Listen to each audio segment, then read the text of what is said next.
So, my project focuses on the percentage of COVID-19 vaccines that have been given to Tennessean residents, specifically in four urban counties. And those counties are Shelby County, Davidson County, Knox County, and Hamilton County, as well as four rural counties. And those are Van Buren, Perry, Polk, and Stewart counties.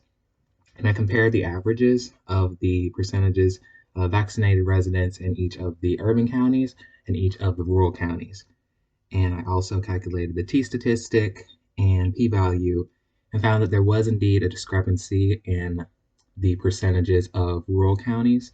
They received, on average, less vaccinated, or they showed less vaccinated residents. So I think that this is likely due to the lack of centralization of the counties. So there are people more spread out. There are people who don't have access to hospitals as easily as in urban areas. And I think this had to do largely for the discrepancy.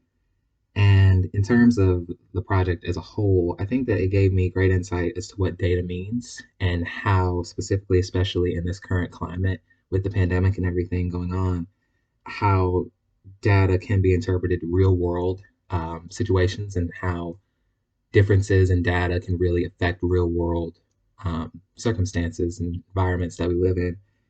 And I think that some things that I enjoyed were that I noticed that there was a general increase in the amount of vaccinations as I continued to look at the data.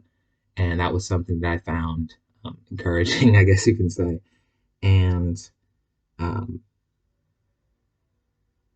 yes, that it was very encouraging to mainly to see that there were increases of um, more people getting the vaccine. So that was something that I found very interesting. And in terms of challenges, I think that some of the biggest challenges were the more technical aspects of the project, the t statistic and p value, but also interpreting what the data meant as a whole. And it took me a while to come to realize just what exactly the reason is behind the data being different.